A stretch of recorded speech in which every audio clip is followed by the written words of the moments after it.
hati ruhaniyah. Rohani kita itulah yang kena hadap pada Allah.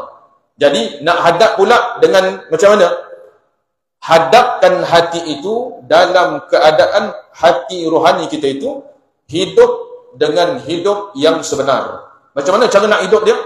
Iaitu celikkan dengan ilmu dan amal. Itu dia. Baru dipanggil menghadapkan hatimu kepada Allah dalam sembahyang. Sebab tu kita susah apa dia? Sebab tu ada orang sembahyang, dia payah nak adap tumpu hati dia pada Allah kan? Hati tu khusyuk kita panggil. Khusyuk kan?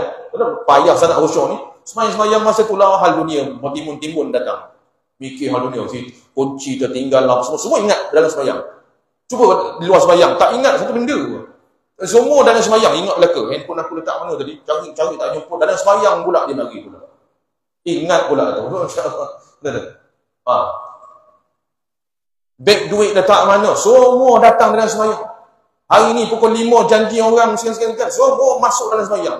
Pasal apa benda tu datang? Pasal rohani ni. Hati rohani ni lah lemah, tak kuat. Dia tak mampu nak bentengkan apa dia? Godaan-godaan nafsu ni. Terutama syaitan ni. Nah, jadi maknanya nak kuatkan rohani itu macam mana? Ilmu dulu, baru amal. Jangan terbalik. Jangan amal, ilmu tak ada. Tak jadi itu, tak jadi. Ingat, iaitu amal kita makmum. Ilmu tu imam kita. Maknanya apa dia? Ilmu yang akan membimbing ibadat kita tu supaya Allah terima ibadat kita. Itu dia deh. Jadi muslimin muslimat yang dirahmati oleh Allah Subhanahu Wa Taala, sebenarnya hakikat sebenarnya hadapkan hatimu, cerita-cerita kona sana kona sini, ala kulli hal balik kepada pokok pangkalnya apa dia? Ilmu. Apa-apa pun ilmu dulu. Baru jadi. Itu dia. Jadi surah itulah Tuhan sebut dalam Quran, tuan-tuan, dalam surah Al-Mujadalah apa dia? Tuhan kata, "Yarfa'illahu alladhina amanu minkum walladhina utul ilma darajat." Yarfa'illah. Allah sebut dalam Quran. Yarfa'illah. Allah angkat darjat orang yang berilmu di antara kamu dengan darjat yang tinggi. Tengok, Allah sebut. Maksudnya, Allah sangat menyukai, Allah sangat kasih kepada setiap orang yang mengaji ilmu.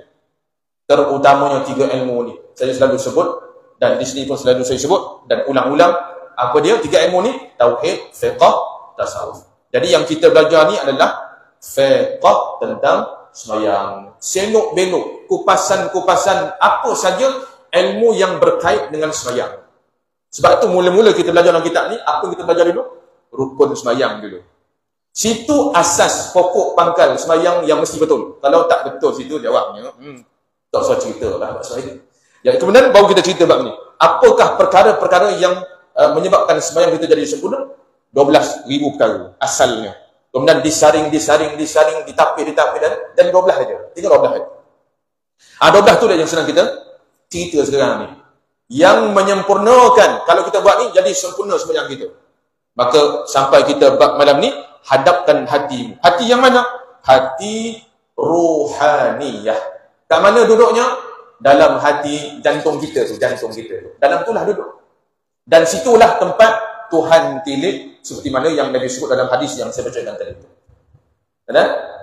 Jadi situlah tempat ma'rifatullah, situlah tempat duduk sifat-sifat yang terpuji, situ. Ya, kita mengaji kitab tasawuf, cerita tentang akhlak, kita faham, kita beramal dengan akhlak. Akhlak tu punca dia ialah di hati rohani. Situ duduk dia. Kan sebab tu Nabi kata, hati kamu ibarat sultan. Hati kamu, hati mana tu? Kalau dah faham tadi kan, hati ada 2. Jadi bila Nabi sebut, sesungguhnya dalam tubuh badan kamu tu ada hati. Hati itu adalah raja. Jadi hati yang mana tu? Hati rohani. Itulah punca datang arahan. Suruh buat ni, suruh buat. Kita nak buat baik, situ punca dia. Tak tu orang kalau sebut baiknya hati orang. Orang tak sebut. Kalau tangan yang buat baik, orang sebut apa? Baik hati juga. Orang tak sebut baiknya tangan orang tu. Kalau kaki dia yang baik, baiknya kaki orang tu. Orang tak sebut itu. Orang akan sebut apa dia? Sama ada kebaikan itu datang daripada mulut, tangan, kaki dan sebagainya. Orang kan sebut kait dengan apa?